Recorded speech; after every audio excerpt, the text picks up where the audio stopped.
Great. Well, thanks, Arnie. So everybody, thanks for being here. Am I echoing? I'm hearing an echo. Yeah. Uh-oh. We need to tell everybody to mute at this time.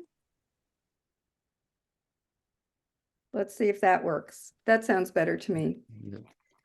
So I'm Amy Meltzer. I'm on the research team in the Natural Solutions Working Group of ECA in Massachusetts. And I'm very happy to introduce Keith Salzberg Dresdal, who founded Regenerative Design Group in Greenfield in 2009, where he's managing director and head of planning. His current work is focused on accelerating the adoption of nature-based solutions, soil health practices, and regenerative agriculture to address climate resilience and equity. He's led a team of creative designers and planners on scores of projects ranging from a statewide assessment of soil health in Massachusetts, which resulted in the Healthy Soils Action Plan. And he's worked on implementing urban green stormwater projects in New England and farm planning in the Sahel of West Africa. So Keith will be talking to us about the Healthy Soils Action Plan, which is part of the Massachusetts plan for reaching net zero by 2050. And he'll talk about the impact of land conversion and management on soil organic carbon and carbon dioxide. So before he gets started, I just want to talk about some logistics. Everybody, please keep yourself on mute unless you're asking a question. Keith will give us 2 or 3 times during his talk when we can ask questions. And at those times, please just speak up if you want him to clarify or explain something, because at the end of his talk, we'll have a lot more time for questions and also time for discussion. So he'll be talking for up to an hour, and then we'll have half an hour for discussion. So I'll look for your questions in the chat, and you can also raise your hand electronically if you want to ask a question, and I'll just keep track of that, and I'll call on people when we have the question breaks. So we can start now. Keith, thanks so much for being here. I'm really looking forward to this. It's really my pleasure. Thank you for having me here today. I was telling Arnie and Amy how exciting it is to learn about the work that you're doing. And before I dive in, I just want to share how moved and excited I am by what you are doing, especially on the intergenerational collaboration front. I had my environmental awakening in like 7th grade, and I so keenly recall the shock and horror at hearing grown-ups and people in power say, "Oh, the youth are our future, and they're going to take care of all this," but keep their hands on the controls.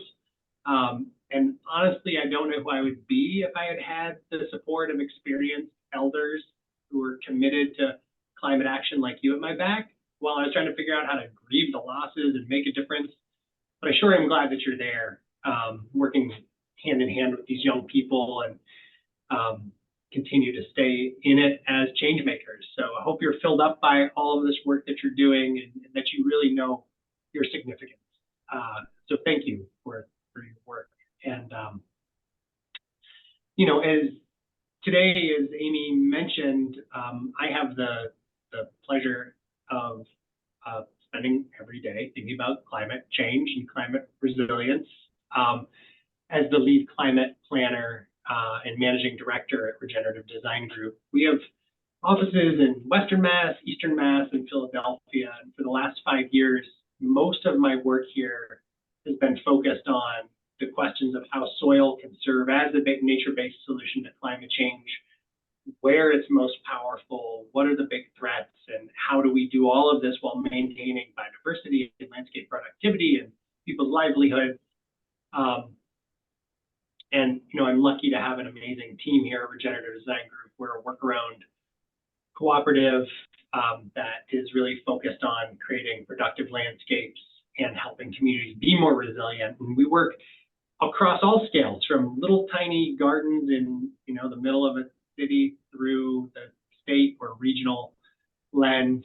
And we are often trying to figure out how do we help people make better decisions about the lands that they manage so that a future is possible, and one that is full of life and biodiversity and more justice. And I'd like to actually start just by telling a little bit of a story. I know I'm here to talk about the Healthy Soils Action Plan, but I want to think a little bit about how this plays out in the day-to-day, how soil health thinking and the impacts of carbon play out on the day-to-day level, you know, both in management realms and also as we shape and reshape the landscapes that we're a part of.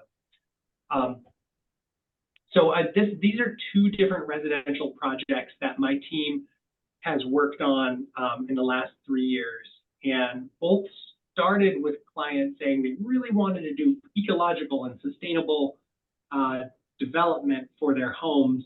And one of these project happened in Littleton, Massachusetts, and it was led by a contractor who was also the developer, while the other project in Hurley, shown on the right here, Hurley, New York, was conceived at the beginning with strong participation from my team. And the site prep and restoration was the radical difference and really drove the results. So, you know, at the end of the project, both of these sites looked pretty cool. They had beautiful, maybe overly large houses, you know, 3,000 to 5,000 square feet, depending on which one you're talking about, for retired couples who were looking to move out to the country from the city. We were able to develop functional ecosystems and good stormwater management on both sites. But the trajectory of soil health for these sites were set very early in the project. And the Littleton project began with a standard, sort of a worst case standard practice of clearing all vegetation, stripping and stockpiling and selling most of the topsoil, if not all, not protecting the site from erosion beyond what was strictly required and maybe even not there, and followed by radical changes to the existing topography. And once all the construction activities were complete, there were 2 acres of denuded hillside, and they were going to require pretty significant restoration and just erosion controls to prevent additional losses on the site that had been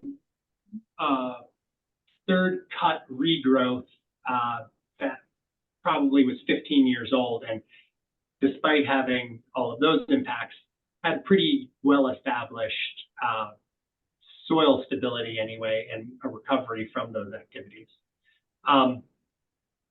You know, in the process of restoring the site, good progress was made, and it was focused on establishing a meadow community, because that was sort of based on the impoverished, compacted soils that were on this site and the surrounding woodland. It seemed like the most feasible and beneficial type that we could get to that the client would accept in the short term. And it's important to note that these activities, clearing activities, are basically permanent. I'll talk a little bit more about that in a few minutes. But when you drive around on a site repeatedly with these large machines that are vibrating, you're compacting the soil in a way that nothing else except a glacier does. And so it's important to understand the permanence of that. And on this site, the degree of compaction was extremely high, and they only topped it with a thin frosting of soil. You know, the town required 2 inches of topsoil, and that's precisely what they got. And topsoil is something that doesn't have particularly good definitions in many municipalities, and certainly not at the broader scale. So to change the outcome of this site, more significant decompaction and additions of soil organic matter, organic matter would be necessary to restore all of the soil functions, including the ability to support a healthy, diverse plant community. In Hurley, by contrast, we worked really closely clients who were kind of on the same trajectory. They had an architect, they had a contractor that they liked, they had a site contractor that they were working with, and everybody was planning on clearing a 2-acre swath of land around here to basically make it convenient for the contractors to do their work for the 12 months that they would be active on this project. However, the clients were really committed to the ecological vision and maintaining as much carbon as they could on this site. And we helped them understand the interaction between existing forest, soil carbon, and carbon cycles. And so they agreed to, they agreed to a 25-foot envelope to build around their house, which their contractors acquiesced to, and subsequently were very excited about after they got to see the finished result, even though it was a pain in their butts for several months. It was more expensive and went a little bit slower, but it was able to preserve much more of the site. And this was before the interior was even complete. So you can see that it's a much more established landscape, where more of the trees and their roots were maintained, which is really important for soil health. And there were places that were much more impacted, but that's in the places where the cars needed to go. So here's the driveway, and it's almost finished setting, and some pictures from the woods looking back towards the house. And in this last slide, you can sort of see the aerial comparison between the two sites. Littleton is up on the top and Hurley is down below. And you can see they had similar conditions to begin with, but the extent and intensity of the disturbance was much greater in Littleton. And this is a year after completion for both of these projects. And you can see just the degree of disturbance that was caused in Littleton versus the relative good integrity that we maintained in Hurley. And while, from a biodiversity standpoint, that's a huge win, it's hard to get people to understand the carbon implications all of this relates to. And so we did a little bit of math to help explain this to folks. So this is using numbers that came out of the Healthy Soils Action Plan, which I'll present to you in a few moments. But you can see that the total site before disturbance, similar area at 2 acres, in the disturbance area was 315 tons, versus in Hurley, it was only 93. And if you look at the very last column, I think that's the most important one, especially as we think about this time-bound moment we're in, right? Where we're working towards this 2050 decarbonization goal and this 2100, decarbonization goal. And if we're not attending to the loss sequestration over time or the impacts of our work over time, then we're not thinking about the whole picture. So 30 years is what we had numbers we could project out from. And so you can see even on the better site in Hurley, they still lost 82 tons of carbon just from that relatively compact disturbance. And that's only looking at the living carbon in the landscape and not any of the embodied carbon in their building materials or the transportation, et cetera. And it's about a third in Hurley. It was about a third of the total impact loss sequestration as that other site. So this is, if you think about the amount of development that happens on a day-to-day basis, year to year, decade to decade, this can be, even though these are relatively small numbers when you compare it to the amount of carbon emissions generated per capita from people just driving around or heating their homes, it does add up, and it's part of the equation that we have to be attending to. So I'm going to pause for a moment right here and see if anybody has questions, clarification, or anything else. And I'm going to let Amy call on people. Okay. Yeah, folks, if you have questions, raise your hand electronically because I can't see everyone, but I see Tina, you have your hand up. Yes, thank you. Can you hear me okay now? Hear you great, Tina. Great. Well, first, Keith, thanks for the presentation. I'd love to know a little bit about your last name when you have a moment. And I live in Hudson, Massachusetts, It's great work that you're doing. We've been dealing with a big Toll Brothers development that got put in, clear-cutted the whole thing, 64 units selling for $800,000, all on gas. Then now a new one, same developer, a little bit smaller on a lake, Lake Boone, and $1.5 million. And, you know, I don't know, 3,000 square feet. Why any retired person or couple needs 5,000 square feet is one big red flag.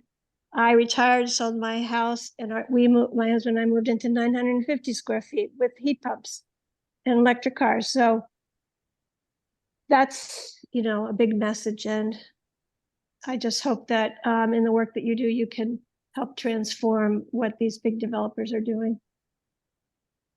Thanks, Tina. Yeah, that, you know, both of those developments, and it really exemplifies the problems and lack of regulation that is thinking about climate impacts or biodiversity impacts of the needed housing production that we're facing. But certainly the scale and intensity and nature of the site disturbance plus the housing types that they're developing are not all that thoughtful. So That's a nice way of putting it. They're not thoughtful at all. Destructive would be another way to put it. for Exactly. sure. Rashid, I see your hand up. Yes. Thanks, Amy, and thanks a lot, Keith. This is very interesting. Can you just go back to your last slide, please? Certainly. And why is the Littleton site almost 3 times richer than the Hurley site? Yeah, that was a factor of existing soil types.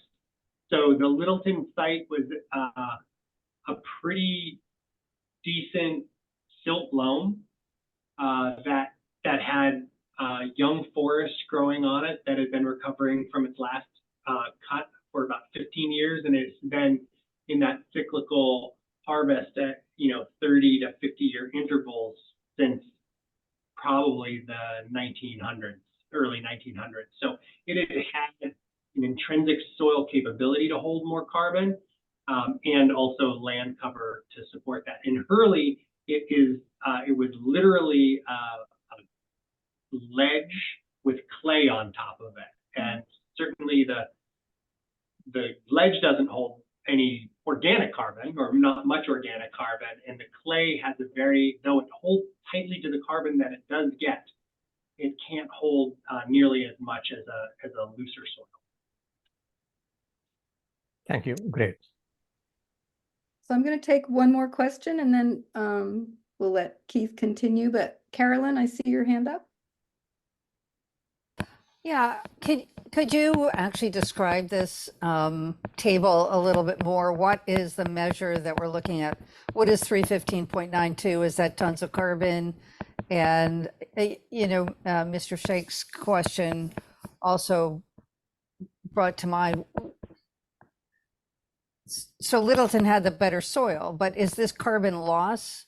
So that was carbon ability of that area to retain carbon is the 315.92, or? No, that's the estimated soil organic carbon at the beginning of the project, based on the soils and the biomass growing on top of it, and that's measured in metric tons, and based on the NRCS soil tables and the U.S. Forest Service FIA data. I'm always forgetting what the FIA stands for, but if you Google that, it'll certainly pop up.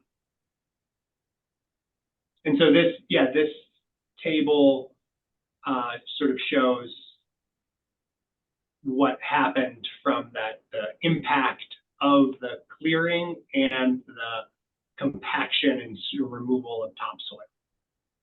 And it's the total year loss, the 30-year total loss, looks at what would have been sequestered in both the biomass and the soils, in addition to the total loss from the initial clearing activity.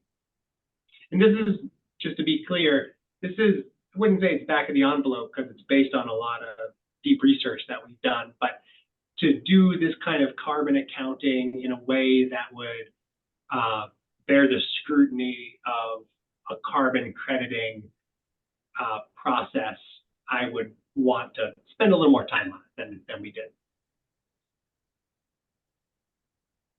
Does that answer your question, Carolyn?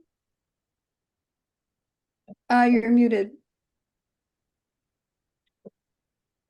Yeah, I was just trying to figure out how to compare Littleton versus Hurley, and it wasn't obvious. The 30-year loss is 82 versus 93 in Hurley.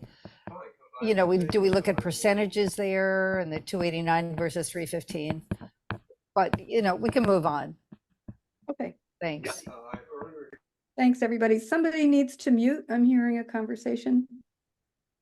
Thanks. Okay, Keith. Thank you for Thank you. answering questions. Yeah, great questions. After grappling with these things on a kind of catch as catch can basis and trying to get our clients to do better and advocating around with various organizations and groups that think about design and construction practices, we had the opportunity to help the state prepare the Massachusetts Healthy Soils Action Plan starting in April of 2019. And most of the work was actually wrapped up in 2020, but Governor Baker and his administration went over it with a fine-tooth comb, and we're also working on several other initiatives, including the Resilient Lands Initiative, to try to understand how all of these things intersected. So it wasn't actually released until January of 2023, the day Governor Baker left office. So I was glad that it got out, and it's been really encouraging to see how it's been taken up by the new governor and her administration, especially the Secretary of the Executive Office of Energy and Environmental Affairs. I'm excited you all are going to have a chance to talk with her soon, as I heard in the introduction. So to understand how the state could use or even just contextualize how soils interact with its climate goals, they commissioned this study, and they were also hoping to understand, how can they improve the policies and programs, especially climate resilience, to attend to soil health? How can they help guide land use planning and conservation efforts, both for states and incentives and other supports for private work, to directly support land managers through the kind of like service forester program that DCR has, or some of the guidance that the Massachusetts Department of Agricultural Resources provides, and then identify where there are gaps in both knowledge, research, and funding. And so that was our big task at hand, and we had the opportunity starting in April of 2019 to convene and work with policymakers, administrators, scientists, academics, and experts from organizations like American Farmland Trust and the Nature Conservancy as part of a really dedicated working group that met. I think we had 17 individual work group meetings. It straddled the pandemic, so we had to figure out how to do Zoom meetings, which was actually a great relief eventually, and that I didn't have to drive to the eastern part of the state all the time. But we worked together to assess the existing soil health in the Commonwealth and recommend actions to protect and enhance the functions of all soils. And that was pretty groundbreaking. Previous healthy soils plans that had happened in the United States were focused mostly on agricultural soil. But the Commonwealth wanted to understand all soils, including wetlands, forests, farms, and developed areas. And the action plan, as it was written, is intended to support the ongoing work of groups like conservation districts, advocates like you all, and statewide efforts in resilient land management and decarbonization. Copies of the full plan are available from the EEA website. There's also printed plans, if anybody prefers that can be requested from Tom Anderson at the Executive Office of Energy and Environmental Affairs. He's in the Conservation Services Division. And so over the years that we worked on this, we also recognized that there was a need to work on a downscaled set of plans that would help individual municipalities think about soil health in their places in the particular configurations and needs and development pressures like Tina was talking about that exist in different ways across the state. So I'll talk a little bit about that toward the end of the talk. But first, I want to just do a little quick review of soils and why they matter generally, what makes them healthy, and how they connect to climate. So healthy soils, as this says, have the capacity to function as a living ecosystem. So they support plants, animals, and all the other organisms, including human beings, that depend on them in an ongoing way over time, over long time. And this definition can encompass many types of land use and sees healthy soils as an ecosystem versus just a medium for growing things on. Measuring soil health is hard, and soil health must be measured uniquely for each habitat type and ecosystem. But to ensure that healthy soils provide many essential functions, we have to figure out how to measure those and compare them across those diverse landscapes. So we really look at key functions that I'll talk about in greater detail, but some of those are erosion resistance, water infiltration, filtration and storage, nutrient retention and cycling, carbon sequestration, of course, and providing habitat for organisms both on the surface and below the soil, and support the group of native and commercially important plants. Breaking down chemicals, soils are amazing, and the organisms that live in them are amazing at breaking down a lot of chemicals, not PFAS, of course, but a lot of the organic molecules that human beings dump on the soils can be broken down over time. And of course, healthy soils support plant communities and the animals that rely on them to be less prone to diseases and invasion by unwanted species. So that definition generally speaks to the importance of managing soils so they're sustainable for the future. Quick review, how do soils form? They form over deep time. Healthy living soils are literally the foundation of all ecosystems and human communities. Well, maybe not fisher people or the marsh Arabs, but many human communities. And how well soils function determine in large measure the productivity and resiliency of sites, watersheds, in the larger region. And while the limits of soil function can be sort of limited by their inherent qualities, those are the texture, the depth, the drainage flats, soil health is dynamic. It changes all the time, and it's shaped by the growth of plants and the actions of a healthy soil food web over longer times. And it's important to remember that, as soils develop, they can very easily be reversed by disturbance. Those are either natural disturbances like forest fires or a bulldozer scraping topsoil away. So, you move back towards an immature soil that can support less diversity and less water infiltration, all those other critical functions. So again, soils have two different measures of health. Well, soil health is kind of bracketed by two different capability classes. One is inherent. It doesn't really change. It's based on the texture of that soil, which only changes when you, again, drive a bulldozer or scrape it off with a glacier or do some really significant physical disturbance. And that's the composition of clay, sand, and silt in the soil. And that, through the action of the soil food web and the animals and plants that grow on top of and deposit organic matter onto the soils, develop these horizons. And those typically deepen over time and become more enriched over time through these dynamic processes.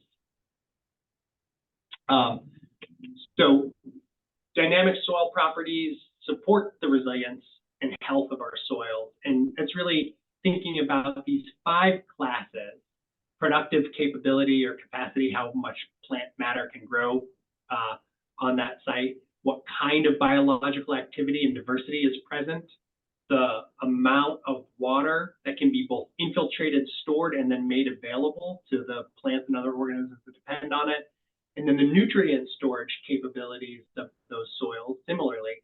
And all of this is affected by the amount of carbon that's stored in those soils. And so they interact and they interplay. But when we were talking about how to measure the wide world of soils and compare relative health, the working group and its scientists really agreed with NRCS to say, well, we can use soil carbon as a key measurable because we have data about that. And we do know that soil carbon is really impacted by the way we manage lands and the type of plant communities that grow on top of them. So in addition to looking for data on the direct measurement of soil carbon or model-based carbon estimates, we also looked really carefully at the land cover and land management patterns of the whole state. And what we found shouldn't have shocked anybody, but it was quite surprising to a lot of folks when we looked at the impact of categorization on land cover, or the impact of categorization by land cover versus land use, that what information it provided. Sorry, that was a little confusing. But basically, when you think about how much farmland there is by a land use standpoint, who owns land that's owned by farmers, there's an awful lot of it in the state of Massachusetts. But when you actually just look at the land cover based on these new amazing high resolution image data sets that are available and the LIDAR to help us understand what's going on with them, you can see that active agriculture is only about 2% of the state's total land cover, whereas forests are 60% by some measures, and wetlands are another big important land cover type. So, and this is where we can really influence indirectly the health of soil and the carbon profile and cycles that exist on these landscapes. Typically, the more permanent the vegetation, the longer it stands, the greater amount of carbon it's able to sequester into the soil. And as that soil builds its carbon bank, it becomes better, typically, at growing plants, which accelerates that whole process. So we'll talk more about that in a moment. But the state really wanted us to be able to help identify at least a baseline for the existing amount of carbon stored in Massachusetts soil.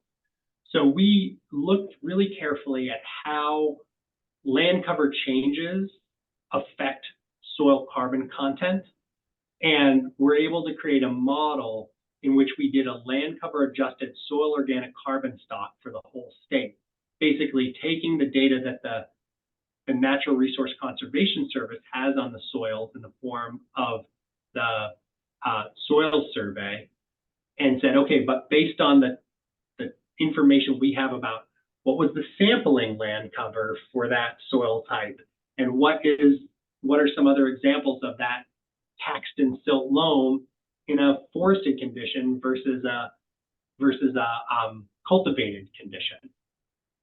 And so we did an adjustment to all of that and came up with this initial stock estimate of 396 million metric tons. We could call it 400 million metric tons for ease, that's stored in Massachusetts soil. And this has if you're familiar with the International Panel on Climate Change and their carbon accounting schemes and modeling schemes, they'll talk about 3 tiers of estimates or models, and that's tier 1, tier 2, and tier 3. Tier 3 being based on high confidence, rigorous, very site-specific carbon measurements. And tier 1 are models based on a lot of extrapolation. This, to my best understanding, this model would probably be in the gray zone between tier 1 and tier 2. And there's a lot of work that needs to be done to get it fully into tier 2, and an awful lot of work to do to get it to the tier 3 level of data quality. But we're getting there fast.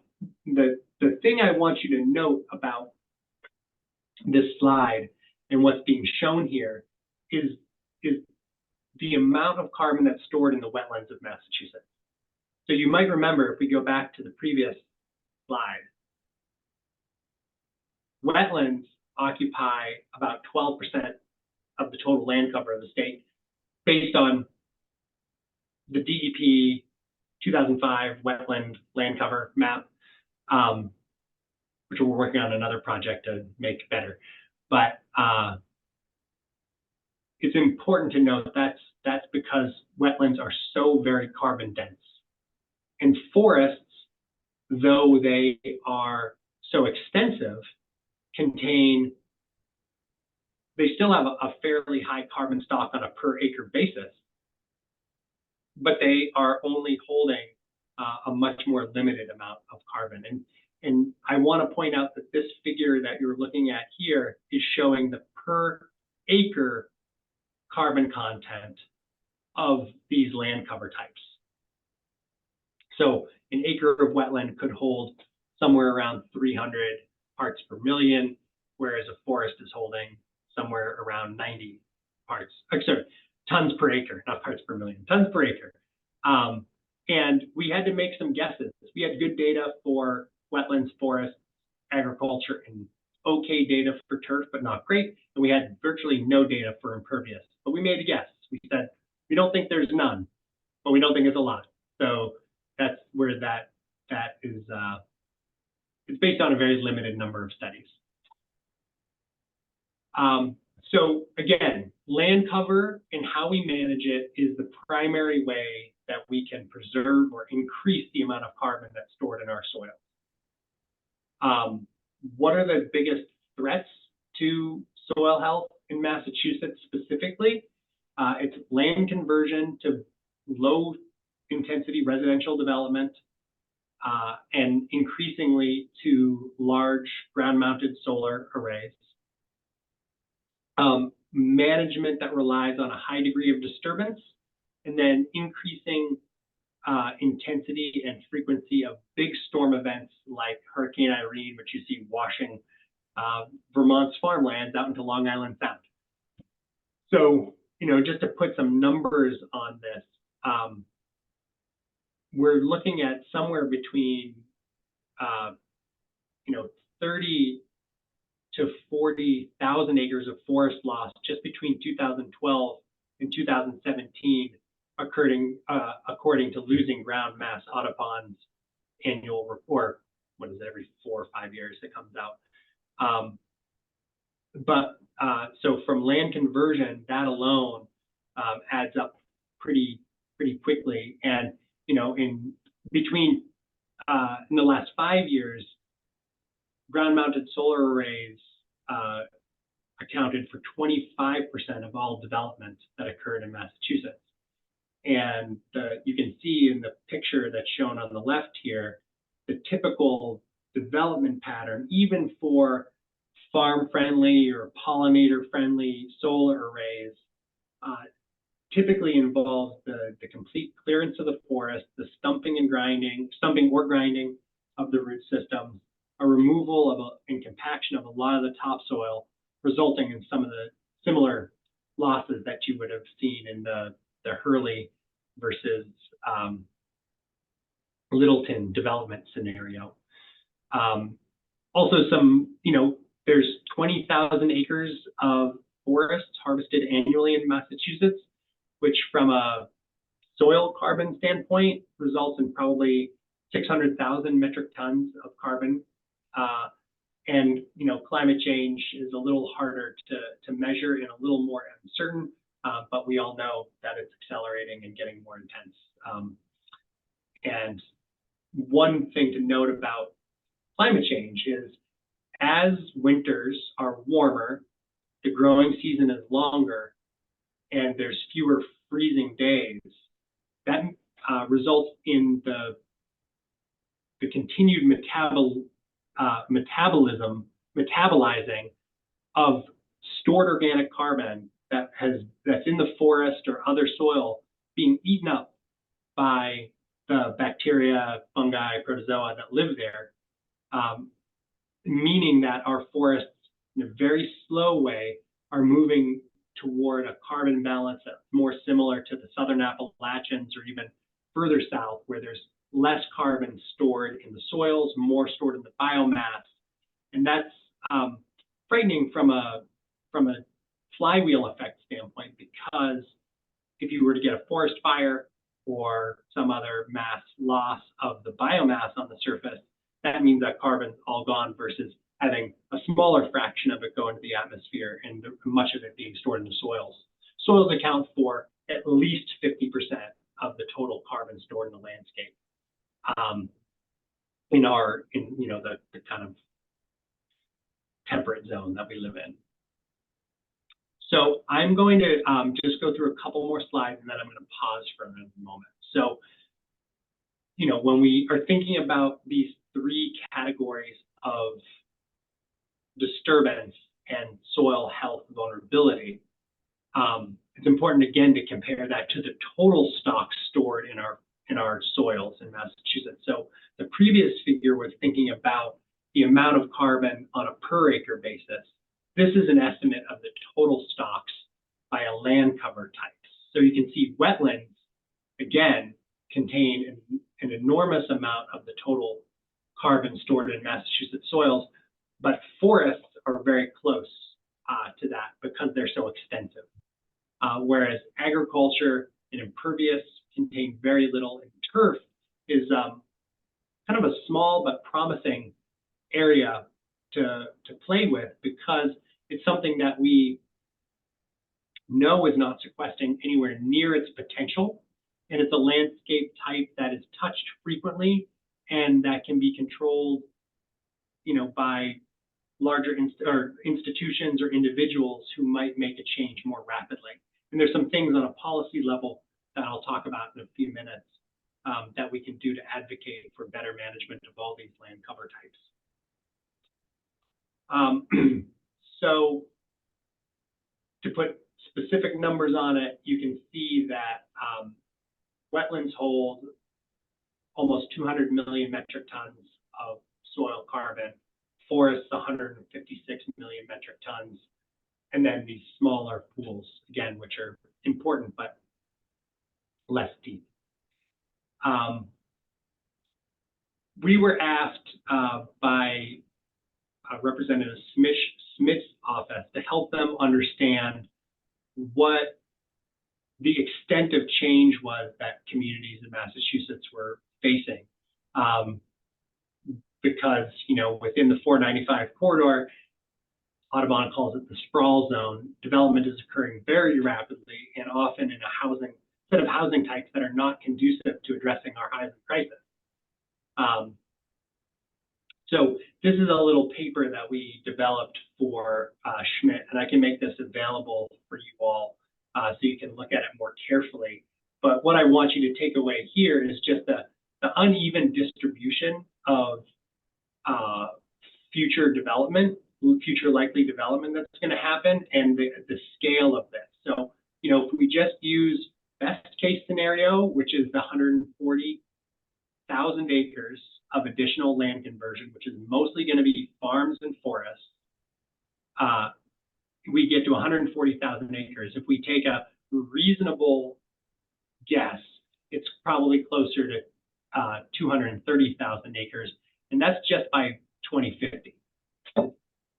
And, when the state is at this level was not thinking about in-migration from places where the climate's not going to be livable in the future. So they're not thinking about, oh, how do we help all those people from Texas and in Florida who are probably going to be looking for climate refuge. So a lot of these disturbance or conversion numbers are based on kind of a steady state or a reasonable increase. And a lot of that you can see is landing in Middlesex and Norfolk County, as well as Bristol and Plymouth. One thing to note about that little band that's within the sprawl zone, those areas are those have a lot of wetlands in those areas, especially Norfolk and Bristol County and Essex. So in a lot of those are wetland types that are super carbon dense. So unless there's really good wetland protections for the kind of development that we're facing and forest protections, the absolute carbon loss and loss of sequestration is going to be significantly greater. So this is the last slide I'll have in this little sequence, and just so you can think about it. When we think about, again, that business as usual development pressure, we're looking at something like on that scale of sort of a median level, 146,000 acres, we're looking at a total loss of 25 million metric tons just from the soil. So you can see that about half of the total losses. So you could think about that as 50 million metric tons of losses due to development by 2050. And I lied. I have one more slide I want to share with you. We've been working with Bill Muma, who's probably a familiar name to many of you, one of the founders of an environmental institute at Tufts and longtime carbon researcher, and have been trying to help people visualize the impact of not just development, but also forest management on carbon in the short term, in this period of great importance as we're thinking about, how do we decarbonize to avoid the greatest impact from global warming. And so we created this graphic that visualized some of the research that was out there from Muma, Bob Leverett, and researchers at the Northern Institute of Applied Climate Science and the NRCS itself, as well as the U.S. Forest Service. And by all accounts, you can see the impact of a forest harvest here.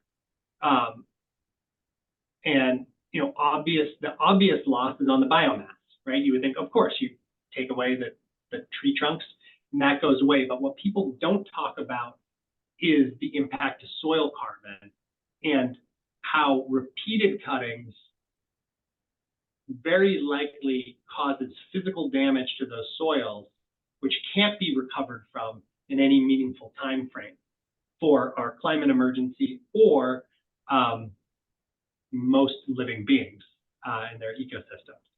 So this is looking at the projection of just a full recovery and the trajectory, the time trajectory that it would require to meet back up with the amount of carbon stock that it had prior to harvest. And you can see it's about 70, 75 years. And what's not shown here is the lost sequestration potential that would occur from proforestation, allowing maturing forests to continue growing. And I think this is certainly important for biomass, but very important for soils, because we actually don't know enough about the impact of forest harvest on soils. Most people in the forest industry will tell you, oh, it has a negligible effect on it. The few studies that we've seen show that there's little recovery within the first 15 years. And oftentimes people are in harvesting cycles of 30 to 50 years. So you can imagine that you're just kind of getting into greater carbon debt there. And I will pause there for a moment before I go into the priorities that came out of the Healthy Soils Action Plan, which all of this is trying to get toward. I know when I'm tired of talking, you all must be tired of listening. Not at all. I'm finding this really fascinating. Arnie, you've had your hand up for a while. Yeah, thank you.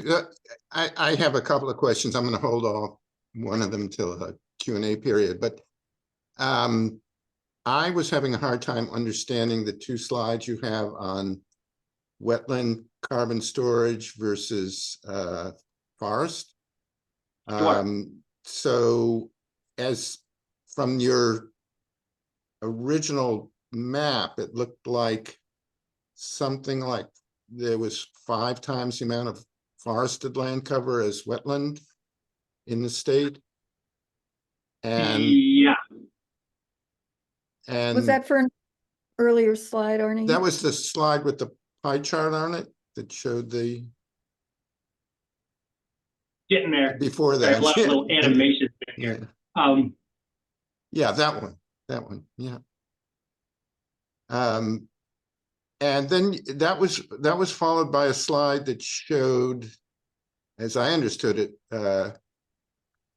carbon storage, I guess, was it per unit of area? Yeah, I think about the Um, carbon density. So how on an acre basis, how dense is the carbon? And so it shows wetland being, somewhere between 3 and 4 times the amount of carbon storage per, let's say, acre Mhm. as forest. And so a couple questions there just to make sure I'm understanding. One is this is just talking about carbon stored in the soil, not biomass. Is that Correct. correct? So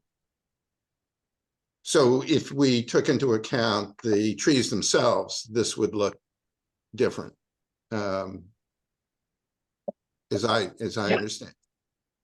And then there was a slide about 3 or 4 slides later that showed, as I understood it, wetland and forest total carbon storage being, not that different. Mhm. And I have a hard time squaring that with the previous slide that shows that although, well, maybe that works out. So this is again soil or this is just soil carbon. Soil organic carbon, that's right. Okay, so yeah, okay, so maybe that explains it for me. If I'm understanding that right, you're saying even though forest cover is 5 times as much as wetland, because it only stores, let's say a third of the amount of carbon per unit area, it'll still have less soil organic carbon than the wetlands, which are 1/5 the area. I get it. So yeah, those I You was got just there. I think I got there. Thank you. All right. I'll Yeah. wait. I'll hold my second question for the Q&A period. Thank you. Thanks, Arnie. Yeah, and I just want to underline that, I don't want to take away from all of the important work that's being done on farmland preservation and better land management practices, in and around our homes and businesses, because all of those have important work to do from a stormwater standpoint, from a biodiversity standpoint, pollution control, all that stuff. But if we're just strictly thinking about the amount of carbon stored in the landscape, protecting our wetlands and forests, and especially our wetland forests and salt marshes, is really, really, really important. So I see, Pamela, you have your hand up?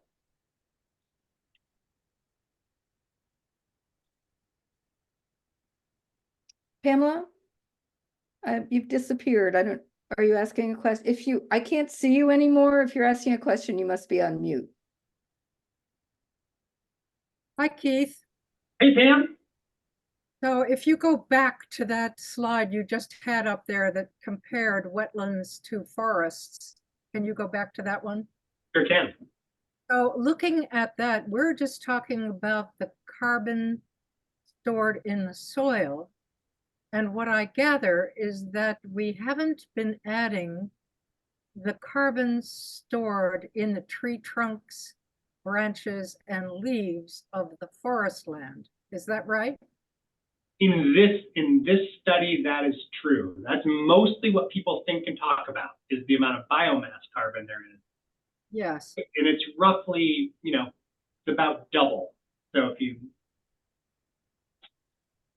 yes, I see what you mean. So, but if you say the amount of carbon stored, period, not just in soil, but in forest, trees, as well as soil, it would double that dark green forest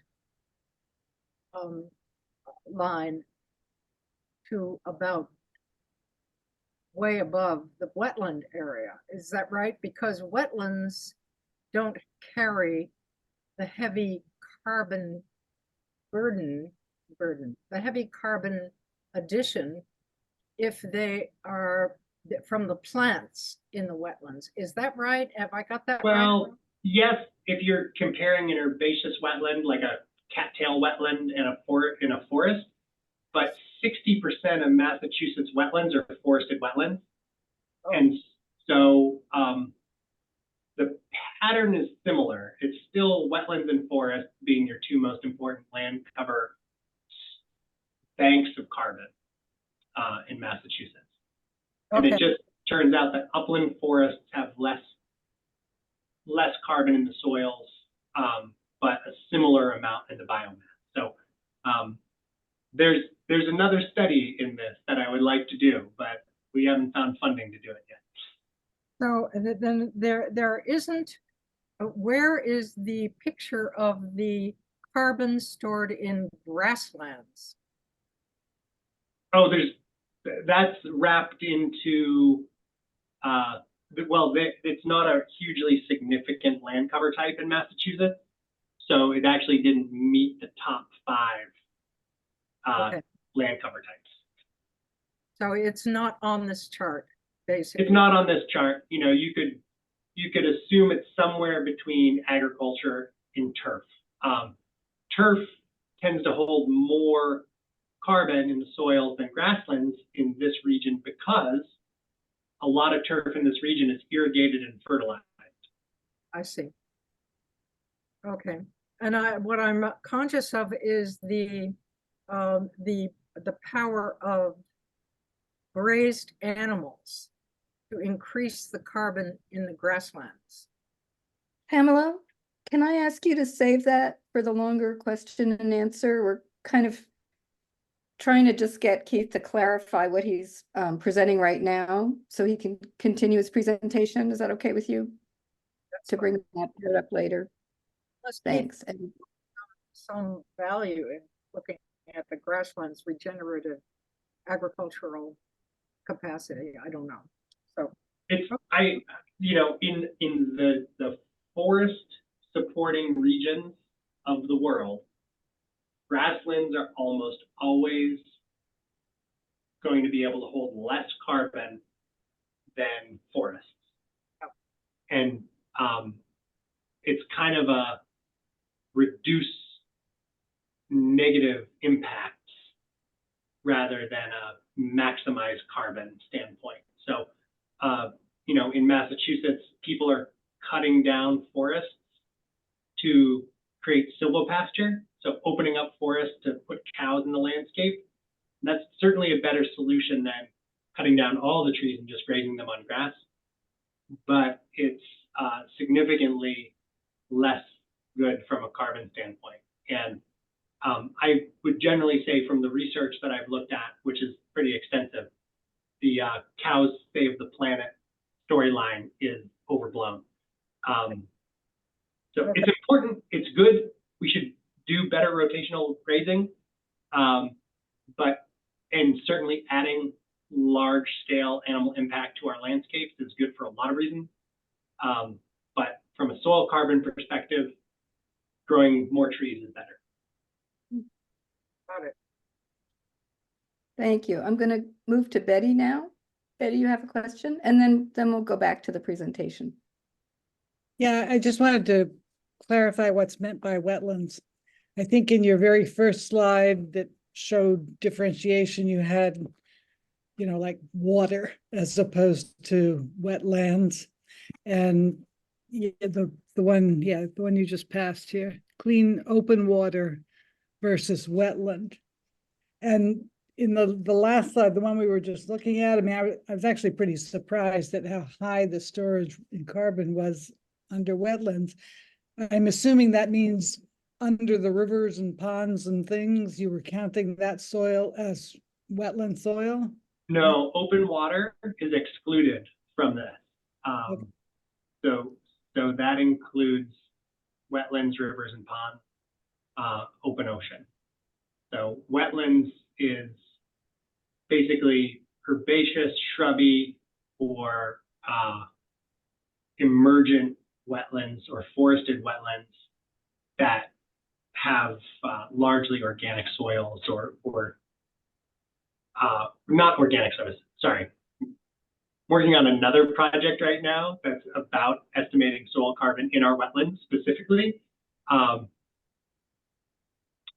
so it's the classes of wetlands that are listed by the National Land Cover Data Set. So there's 17 or 18 categories of wetlands that we've just aggregated here, but they exclude open water. And it's important to recognize that open water sediments, so the muck on the bottom of rivers, ponds, and lakes does hold a significant amount of carbon, but it's less studied, and compared to some of these other land cover types, it's less significant just on a coverage basis. Okay, so like vernal ponds and stuff, they would be considered wetland, right? Vernal pools are a funny category that could break down several different ways, but cattail wetlands, salt marshes, red maple swamps, those kinds of things are what we're talking about when we're talking about wetlands.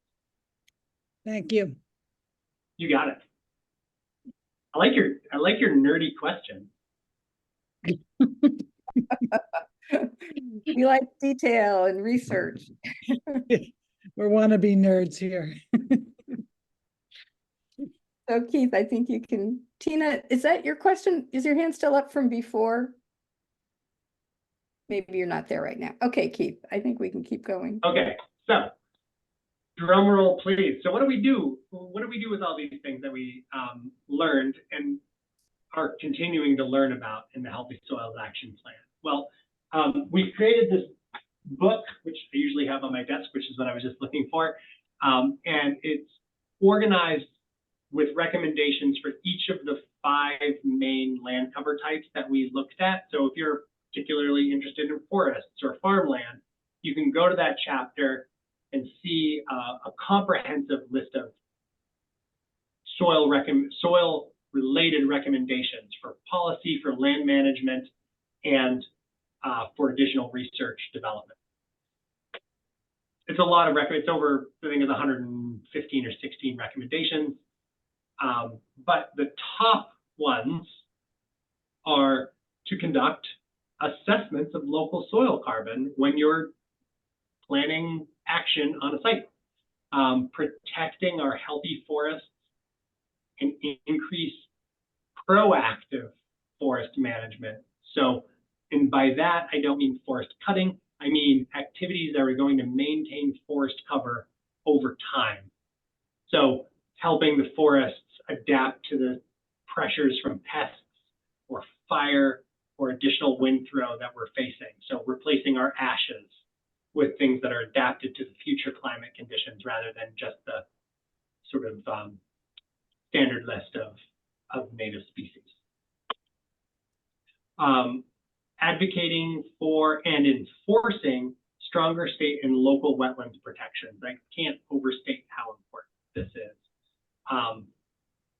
Protecting, this is, because people love agriculture, because agriculture is the most vulnerable land cover type in Massachusetts from a development standpoint, because it's really easy to develop on. The state has set this target of protecting at least 50% of its agricultural acres. I think it's now by 2035. It was 2050 when we wrote this plan, but and accelerating the restoration and preservation of peat and coastal wetland areas. So That includes accelerating salt marsh restoration and assisted migration, enhancing mitigation of nitrogen pollution in our coastal environments because that degrades saltwater wetlands, and ensuring that the peatland restoration that's happening largely on former cranberry lands has more funding. The Department of Environmental Restoration, when I interviewed them for this, I think they said they have, oh yeah, we have about 50 years of projects lined up. And I said, why 50 years? And largely it was a funding and staffing limitation. So if we could finish all of that work in 5 years, that would be a great win. So these are some of the priority actions that came out of the soil health, the Healthy Soils Action Plan. I had focused a lot. Sorry, I have weird animation problems happening right now. But I had focused a lot on the soil smart development and construction because of the way that interacts with the types of lands that people are already thinking about developing or changing. And there's a lot that we can do to supercharge those landscapes. So rather than just restoring them or protecting what was already there, if we are developing more urbanized or already developed sites, we can create super high performance landscapes. So that's one of the places that I've really been working in these last few years. So I'm gonna, I have another placeholder slide for questions, but I'll skip over that because I thought we all needed a break for a moment a little bit earlier. So I want to share, so a lot of the work that I can imagine interacting with what you do, that the Healthy Soils Action Plan points toward, is state level policy advocating, making sure that our forests are protected. We don't really have winter anymore. So the forest industry practice of going in when the soils were frozen to harvest timber certainly reduced the amount of impact to the soils that they were on. But given the weight of the machines that are used in modern forestry practices, the depth of freezing is very infrequent, and they're not just waiting until that happens to go into a site. And the amount of forested wetland protections that are established are fairly flexible, shall we say, and not well enforced in forestry. So I come from Maine. I build things with wood. I'm a fan of forest harvesting, but in a way that's smart and responsive and isn't accelerating our climate catastrophe. So that's my little soapbox there. How does this land in particular places? So because the rollout of the Healthy Soils Action Plan took a little while, it also gave us this fun opportunity to think about adapting it to particular municipalities or watershed organizations or other groups that are thinking about limited areas that contain a lot of complexity. So we had the opportunity to work with 3 towns that are located in the Sudbury, Assabet, and Concord watershed, called SUASCO for short.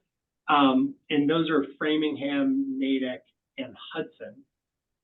And to help them think about change over time and dealing with some of the big challenges that they're already facing. You can't really see it in this picture. This picture looks really pretty if you just sort of glance at it. But if you look down here in the bottom right-hand corner at what's going on in this lake, you can see a nasty algal bloom happening really late in the season due to water quality impacts. And some of that has to do with the way we manage our soil. So we were part of a team working with the BSC group and Linnaean Solutions, funded by the Municipal Vulnerability Preparedness Program, to think about how all of those large-scale assessments downscale to these 3 towns. So we conducted a similar land cover analysis here.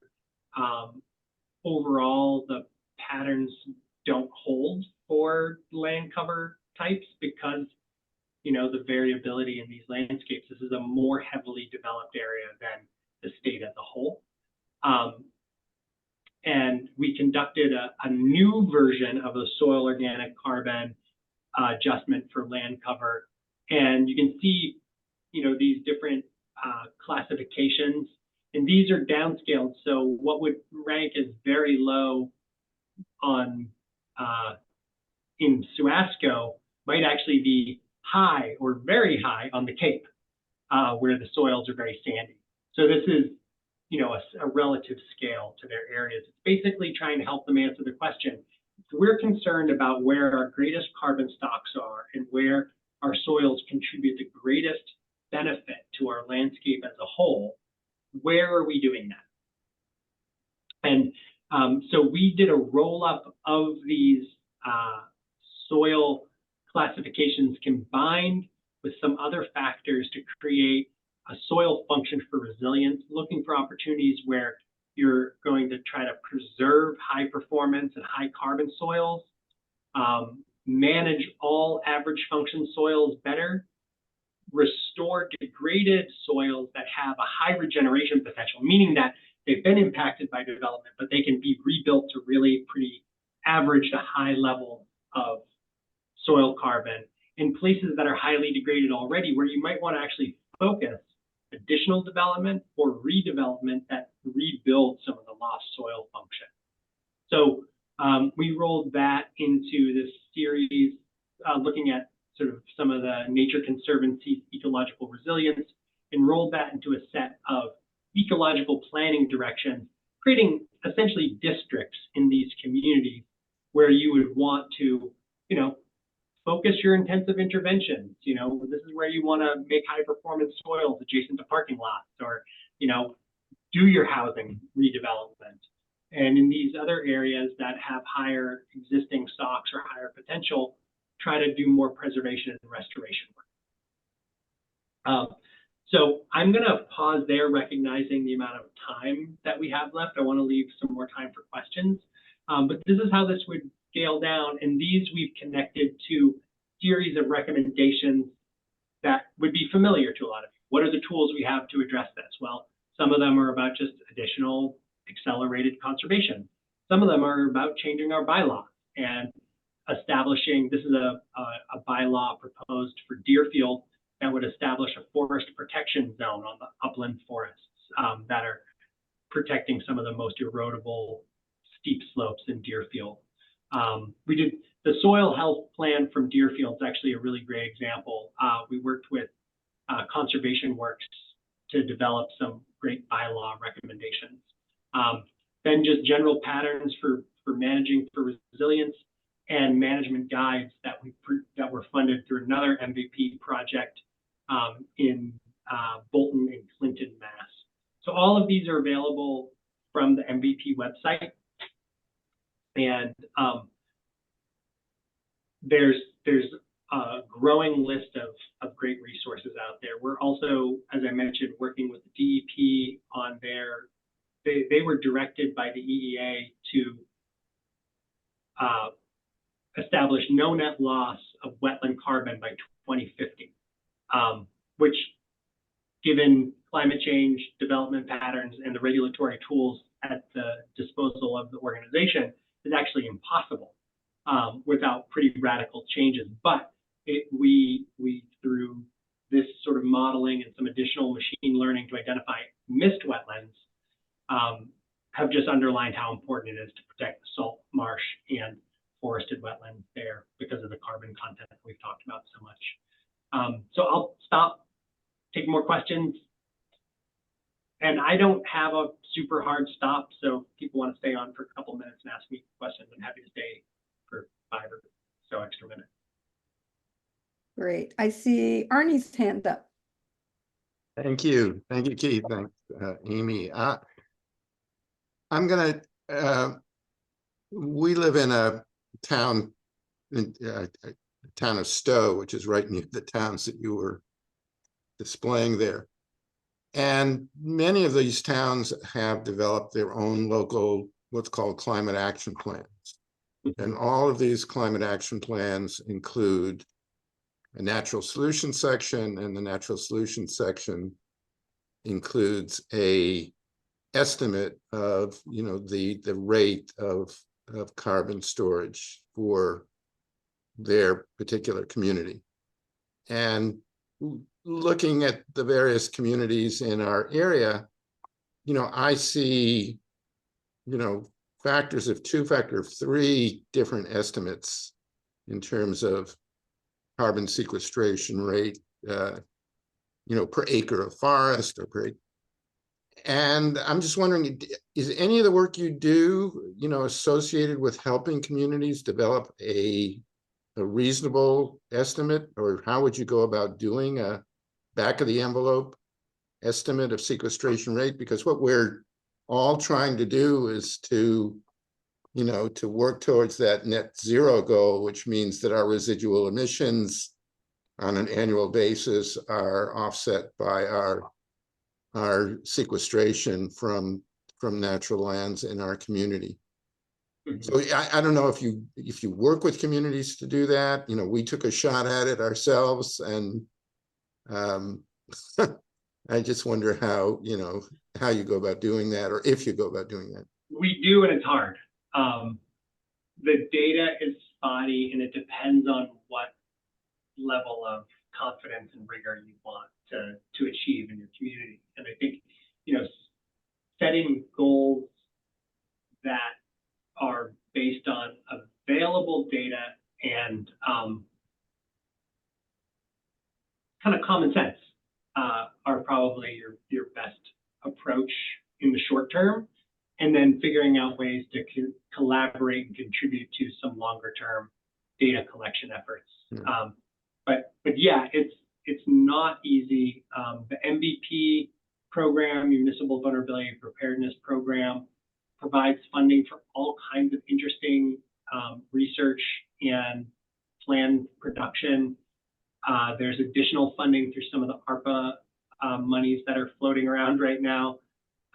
So I think, I'd really like to see a standardized, accepted methodology for carbon accounting across the state. And it's challenging. And when we have worked for a large group that shall not be named because of an NDA that controls a lot of acres in the state, like, tens of thousands of acres. And they were trying to understand the impact of some land management and land development projects that they were looking at. And they had, they're a big enough organization that they have sort of like your standard practitioners, and then your people that are really fighting for the climate in a serious way. And we were able to develop and submit a methodology to MEMA, the folks that look at the impacts on a broad scale of big projects. And it was accepted by them. And so we think that methodology would be a good prototype. We would love to work with more communities on that kind of work. So in our climate action plan, we would made clear that this is just an estimate. And in our sort of action plan, we said, going forward, we want to refine that estimate. So would we work with folks like you, or who would you? Yeah, I mean, you can work with university researchers are often looking for partners for this kind of work. And then there's a whole range of consultants out there that are giving it a go. I think a lot of them are working for the development industry. And so they're either by accident or by intentional omission, not thinking about some of the big pools and impacts of development. So, Keith, Okay, thank you. would it be okay if I got in touch with you after this, and just if people are looking for resources like that, if I could get recommendations from you? yeah, sure. Okay, that'd be Yeah, great. if you wanted to create like a little roundup of questions folks have. Yeah, or just how to get in touch with people that could help them, implement some of what you're talking about. Yeah. That'd be great. Yeah, the thing that's tricky is that, we're often, a lot of the standard practices and numbers that are out there about sequestration rates or soil recovery rates or all of these things are based on a few studies, and some of them are coming from large entities that are not segmenting the data the way we would need to. So for instance, the U.S. Forest Service, in their massive treasure trove of data, doesn't easily make available wetland forest versus upland forest as two different classes, which, as you saw in our data, is incredibly important. So just be wary of the data and the numbers and processes that people are suggesting and using. So I see there's a lot of questions. So there's more questions. Keith generously said he'd go over the time. I just want to tell people the meeting is officially over in 2 minutes. We're going to keep it open for anyone that wants to stay to keep talking. And so we'll just continue with questions. If you have to leave, that's okay. So Betty? Yeah, I have actually two very different questions. I was really struck by your information on soil compaction and was wondering if you had conveyed any of this to the parts of our state administrative agencies that think logging forests is a fine idea. Because not only clearly are they destroying forests, but they're destroying the regenerative capability of the land in places where they have the heavy machinery. I hope there's some interconnection dialogue between you and your folks and them. Betty, as private consultants, we sort of work at the invitation or as private citizens advocating for a perspective, but we have been doing our level best to get that word out there, and I'm encouraged. It's slow, it's not anywhere near as fast as it needs to be, but I am encouraged. The DCR is taking very seriously the climate impacts on forests, and also there's internal debate about the future of forestry in Massachusetts and what it should be and how we should make decisions around afforestation, reforestation, proforestation, logging, all the things. The second question, which is quicker, is I wonder if have you or do you know of others who have been reaching out to contractors to explain to them what the effects are of the sort of business as usual approach to clearing lots before building, as you illustrated in your first story? I'm really excited right now, Betty, because one of the wins that came out of the Healthy Soils Action Plan was the establishment of the Healthy Soils Program at the state level, and through that program, a request for proposals to do healthy soil stuff. And we want a grant with a partnership, a sort of all-star, to do exactly what you're talking about, to get out there and kind of repackage all of this information to be more contractor friendly, and do a series of listening sessions and education sessions, and then develop a Healthy Soils Action Plan for the design and construction industries. So that's great. Keep your eyes out. We'll be launching a website sort of late this year, and it's a 18-month project. So, and that'll be just the beginning. But they'll be slow, but hopefully there'll be some regulations that flow out of it too eventually. Great, thank you. And thanks for your presentation. Thanks, Betty. So Glenn, I think you're up next. All right. Hey, Keith.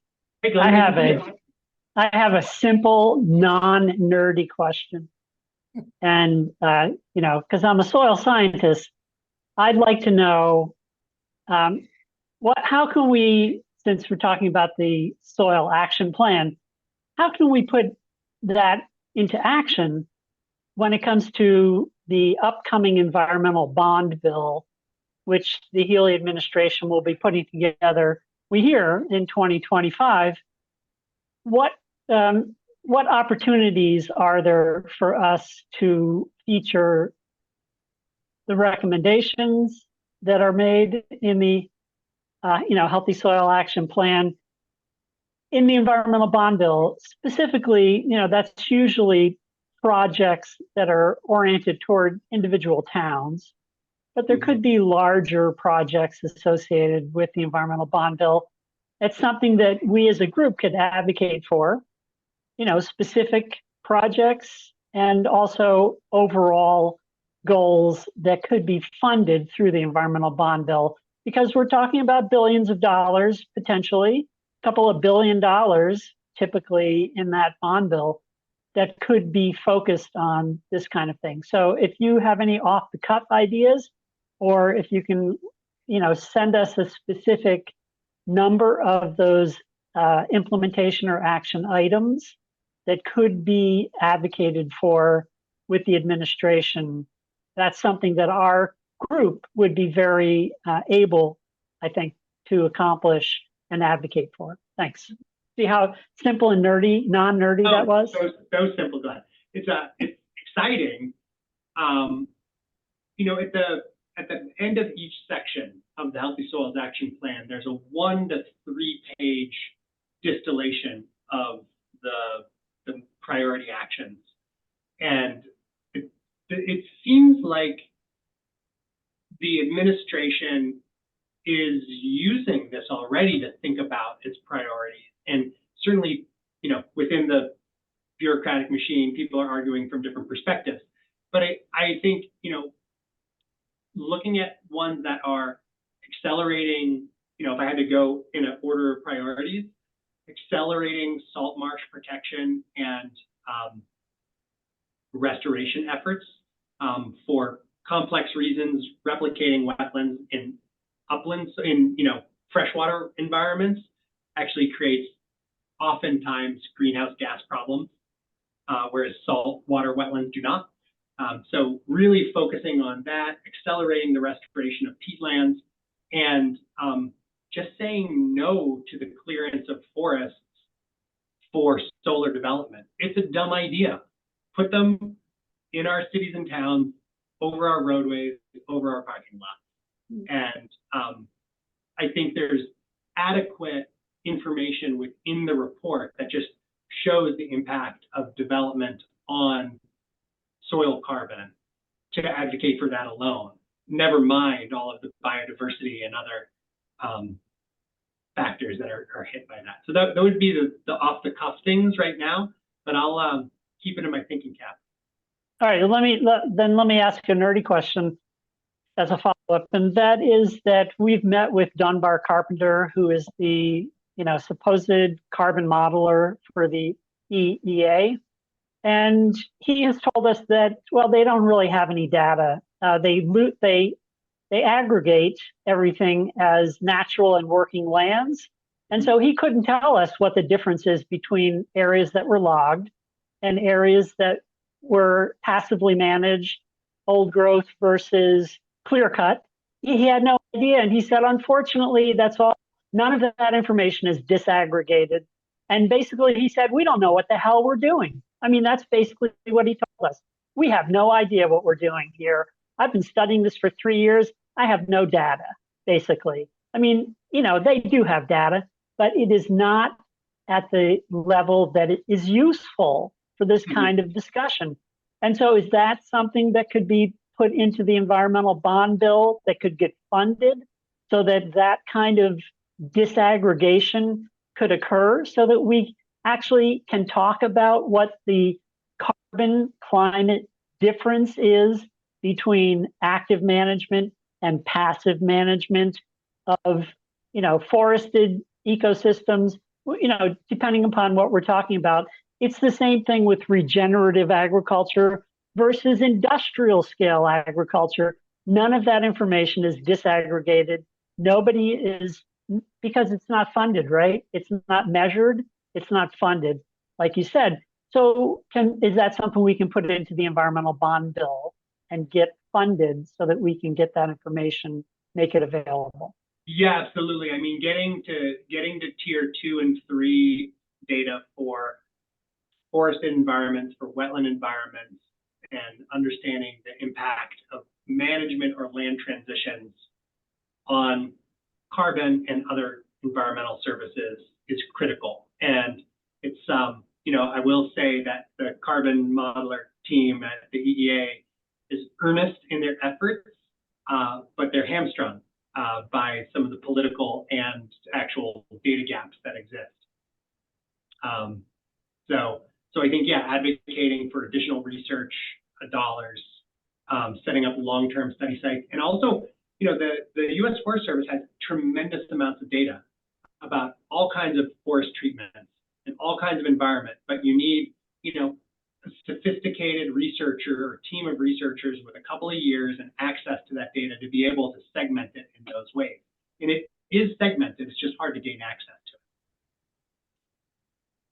to it. Keith, I want to ask you a question. We have 4 people with their hands up. So Yep. we can keep you here a really long time. Do you want to tell me what time you want to stop? And Let me just see what my wife said. Okay, I should stop in, like 5 minutes. Okay, so I'll take 1 question. If there's time, I'll take 2, but I'm sorry, everybody, we won't get to all of you. So Carol. Okay, wanna- thank you. Oh, I was gonna, thank you for the focus on not taking down forests. I'm a deep dive into regenerative agriculture, and there's a balanced approach in regards to absolutely there's power in the proper grazing for the cattle, but it's the silvopasture is when you're adding the trees, not when you're taking them away.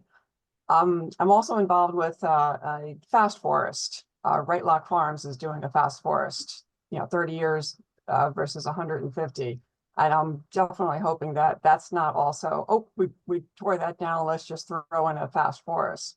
What have you seen? What do you think of the potential of it? Plus also, have you seen the incorrect use of those? What have you seen? I'm actually not familiar with fast forests. Milwaukee is another way of saying Milwaukee sure. forest.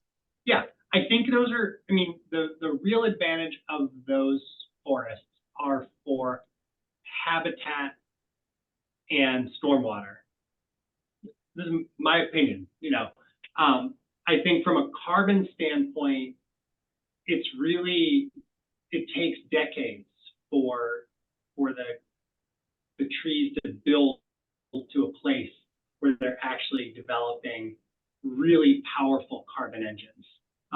The sequestration rate of small trees is very high, but the total amount of carbon that a 1-inch tree can suck down versus a 25-inch tree is much, much different, even though the larger tree has a slower sequestration rate. Right. So I'm hoping they're not using that as a way to replace. Oh, you can guarantee that people are doing that for sure. Okay, that's what I was. Okay, so there's a large narrative that, oh well, if we cut these trees down, it actually makes them sequester carbon faster, and that's true from a rate perspective, but not a quantity perspective. So, yeah, there's people just need to be held to intellectual rigor. Okay, so I'll continue with my balanced approach versus. All right, thanks. Yes, please. So we'll take 1 more question from Kate. Carol, I'm not cutting you off, am I? Okay. No, I forgot how to turn it off. Okay, great.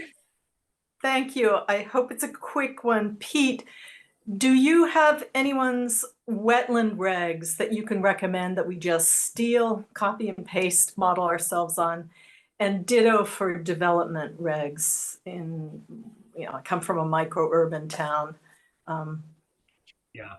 The Massachusetts Association of Conservation Commissions has actually done some really remarkable work. They've been doing remarkable work for a long time, but in the last couple of years, and they created an updated wetlands bylaw that's just available on their website, and have collected kind of best of bylaws. So I would defer to them. And if you want some more sophisticated suggestions, talking to Dot McGlincy, who's their executive director, or Michelle Gerard, who's I think their education director, they're really great. And then for development, you know, I think I don't know of any that I sort of would be really excited about, but the Deerfield Healthy Soils Plan includes a post-construction soil performance standard, as well as some other sort of innovative, well, not particularly innovative, but useful tools like transfer of development rights and conservation subdivisions. I mean, all of it individually is well established, but it's about putting it together in a way that makes a lot of sense. Thank you. Well, we're going to wrap it up here, folks. I'm sorry for the people who still have questions, but Keith, thank you so much. It was so informative and actionable, and I just think you've started us on learning more about the kind of work you've been doing, and just really appreciate your presentation. Very clear and useful. Well, thanks for having me, y'all, and keep up the amazing work. And please let me know if I can be of any assistance. And we're always looking for organizational partners to do more cool stuff. So, you know, we are open. So thank you. That's great to know. We'll definitely be in touch. Thank you so much. Thank you. All right. Bye. Bye, everybody. Thanks for being here.